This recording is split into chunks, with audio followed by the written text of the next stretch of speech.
पट्टाचारा श्रावस्ती के एक धनी सेठ की इकलौती पुत्री थी। वह बहुत ही सुंदर और गुणवान भी थी, लेकिन वह अपने नौकर से प्यार करने लगी थी और फिर बाद में वह चुपचाप उसके साथ घर छोड़कर चली गई। वे दोनों श्रावस्ती से बहुत दूर चले गए और वहाँ उन्होंने अपना घर बसा लिया।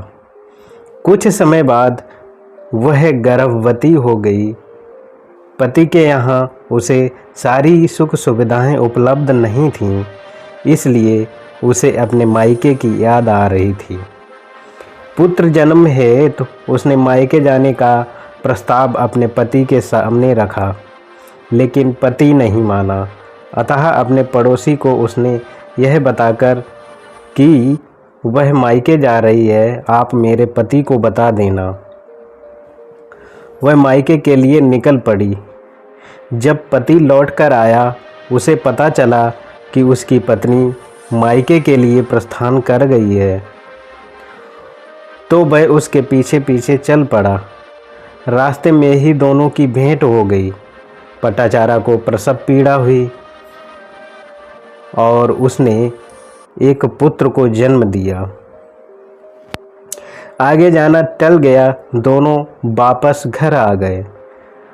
अगले वर्ष वह फिर गर्भवती हुई।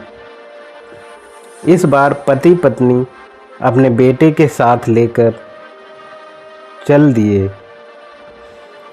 रास्ते में भीषण तूफान आया और वर्षा होने लगी। उधर पट्टाचारा को प्रसव पीड़ा शुरू हो गई। उसका पति कुल्हाड़ी से झाड़ी काटकर उसके लिए आश्रय बनाने लगा, पर उसे सांप ने काट लिया। उसकी मृत्यु हो गई। उधर किसी तरह पट्टाचारा ने एक और पुत्र को जन्म दिया। सुबह हुई। मृत पति को छोड़कर अपने पुत्रों को गोद में लेकर वह श्रावस्ती की ओर चल पड़ी। रास्ते में नदी आई। रात की बरसात के कारण नदी में बाढ़ आ गई थी और फिर गर्दन से थोड़ा नीचे तक पानी बह रहा था। बड़े बेटों को तट पर बिठा छोटे बेटों को उस पार रखने जा रही थी कि एक बाज ने झपट्टा मारा और बच्चे को लेकर उड़ गया। माँ शोर मचाने लगी। बड़े बच्चे को लगा कि उसे माँ बुला रही है। वह पानी में उतर गया और डूबकर मर गया।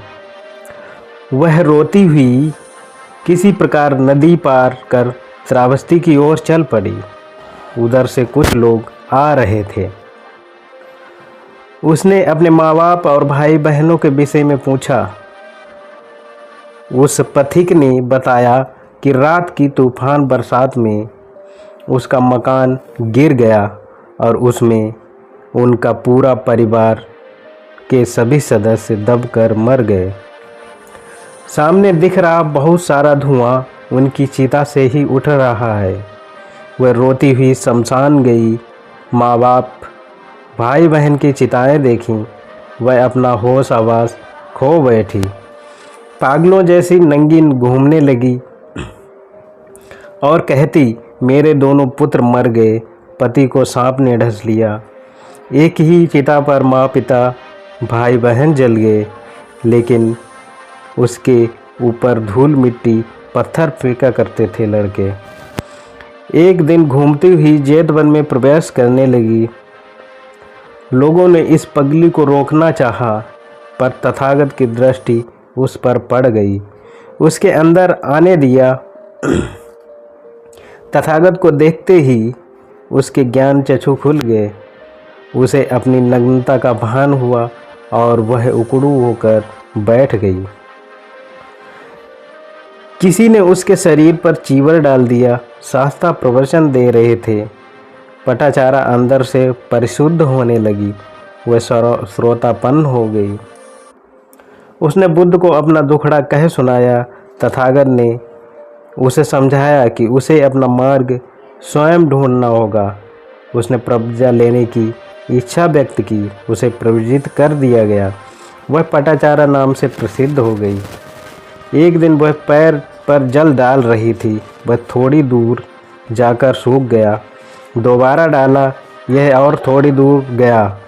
तीसरी बार डाला तो यह काफ़ी दूर तक जाकर सूख गया। उसने लोगों को भी इसी प्रकार 3 ढंग से मरते हुए देखा। तब बुद्ध ने अपने प्रकाश से उसे समझाया कि पंच स्कंदों के उत्पाद व्यय को न देखने वाले अज्ञानी के 100 वर्षों की तुलना में उत्पाद व्यय समझने वाले एक ज्ञानी का एक दिन का जीवन अधिक श्रेयस्कर है। इसी प्रकार शरीर जो पंच स्कंदों के से बना है उसके बारे में बुद्ध कहते हैं, पंच स्कंद के उत्पाद व्यय को न देखने वाले व्यक्ति के 100 वर्षों के जीवन को उस व्यक्ति का जीवन श्रेष्ठ होता है जो एक दिन भी उत्पाद व्यय देख पाता है। धन्यवाद।